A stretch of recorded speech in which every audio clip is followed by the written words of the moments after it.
Monday dispatch. My daughter's been missing since this morning. She's 8 months pregnant.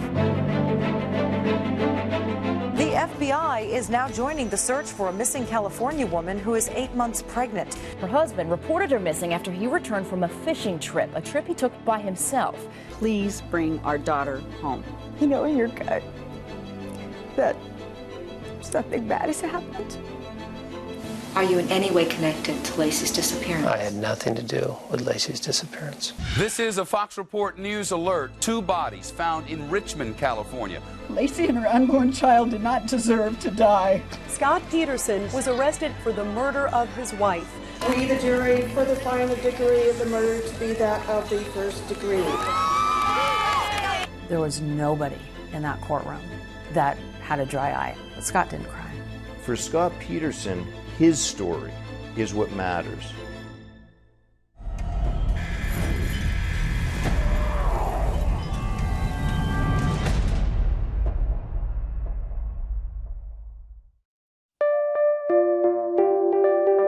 People were so fascinated and drawn into this case because Scott and Laci Peterson seemed like the perfect couple, a storybook romance, a charming young man who was very attentive and very focused on this very sweet, beautiful young girl. Many people have described Scott and Laci as the all-American perfect couple. Scott Peterson was a fertilizer salesman at the time that this all happened. He radiated charm. He was this handsome man who was educated, who had, a good career ahead of him, who really seemed like he had it all together. Laci, for her part, was a school teacher, and by all accounts, everybody who knew Laci described her as this bubbly, caring, social, fun-loving person. And she was expecting, and you could almost feel the community, the neighborhood they lived in, they were rooting for them. So there was December 24th, 2002, Christmas Eve, a young couple in love with everything to look forward to in the future, celebrating with their families, a new baby boy on the way, when all of a sudden, Laci Peterson vanishes. Laci Peterson is 8 months pregnant and she is still missing tonight. Modesto police say 27-year-old Laci Peterson was last seen walking her dog in a neighborhood park on Christmas Eve. Police admit they are no closer to finding Laci Peterson than they were on Christmas Eve, the day she vanished.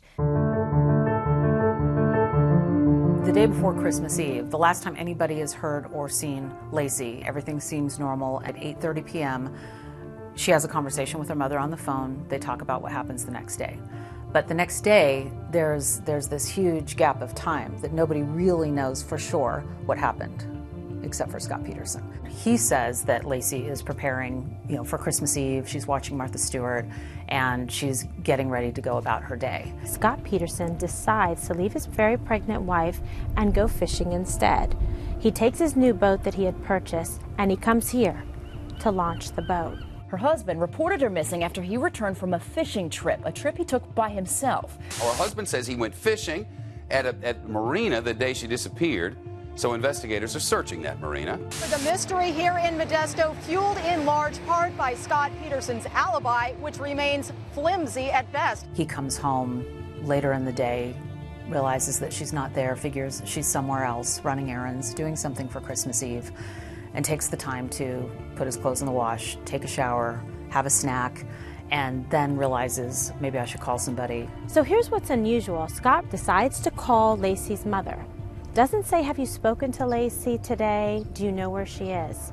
He says, Laci is missing.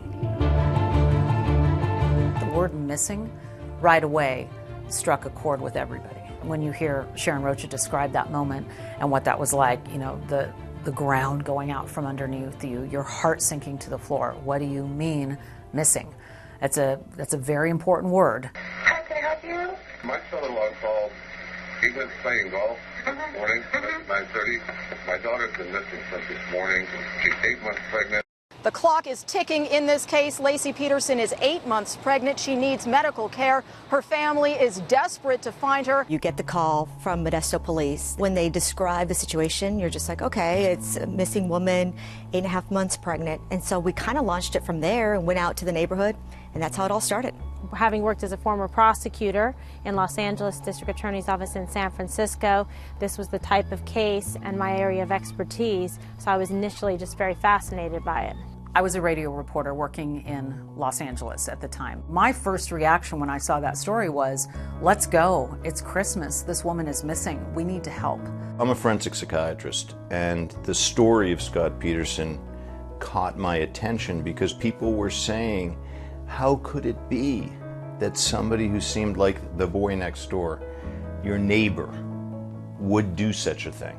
The fact, I think, that Laci Peterson sprung up so quickly was she was young, she was attractive, she was pregnant. That made it of interest, but it became of more interest when very early on, within a day or two, the police went to his home to look for any evidence. The FBI came down last night and assisted in the processing the home and the vehicles, so they used a chemical process to try to detect any trace evidence or blood. Investigators confirm they have a receipt from the marina where Scott said he went fishing on December 24th. Even so, they've hauled in his computer and his car and have not ruled him out as a suspect. You want to look at an investigation when you bring somebody, a potential suspect, in for questioning. How do they behave? What is their emotion? Do they show concern? What's really remarkable is that when Scott is brought in for questioning, he is totally calm, doesn't seem concerned at all, not alarmed, which to me tells, as a former prosecutor, something is very off in his demeanor. When you begin to cover a story like this, you want to hear from the spouse. You want to hear from the husband. The closest person to Laci is Scott, but we weren't getting that connection with Scott. So right away, I felt something's not right about this. When you think about what it would be like for you with the person that you love the most, what would you be doing? Most of us would say, I would be out pounding on the doors. I would be out screaming from the rooftop, where is she? I would be out calling her name. He wasn't at the forefront. He wasn't the one kind of leading the search for his missing wife. You see it from the other family members, that desperate grief, that desperate fear. Where is she? Is she cold? Is she okay? Does somebody have her? How do we get her? We've been through so much these last days that I'd like to make a plea to the person or persons who have my daughter. Please bring our daughter home. I miss your beautiful smile and your fun-loving personality. Every time we were together, I could feel the unconditional love between the both of us. And then you cut to what he looked like, what he sounded like. Today, how were you remembering your wife and your son? That's very personal to me. I'm going to continue to look for her, obviously. And there are times when it's difficult to go on, obviously, to this day. So thanks very much. None of it felt right. None of it felt like this was a man who's being truthful. Really, he has multiple signs and symptoms of someone who has sociopathy or antisocial personality disorder. I'm not diagnosing him with that because I didn't interview him. But the key to that is a lack of empathy. Of course, people can handle stress and or grief or concern in many different ways. But it's the rest of the story that adds up, that shows that Scott Peterson did something terribly wrong. Scott has hired a lawyer. He's been keeping a very low profile. All of this has landed him squarely under a cloud of suspicion. Mr. Peterson and anybody else connected with this investigation will be considered and is considered a suspect. At the time, the public was already becoming suspicious of Scott Peterson. As more and more information came out about Scott, and I'm learning more from law enforcement on what's happening, I realized they were zeroing in on Scott. We just knew his actions were suspicious and something was going on, and clearly his fishing story was not adding up. One of the things you do as a reporter is you go up and down, you talk to everybody that you possibly can. I went over to the neighbor's house that lives directly across the street. The neighbor remembered Scott coming over to her house looking for Laci, and she said, well, where were you? It's Christmas Eve. And he said, I was playing golf.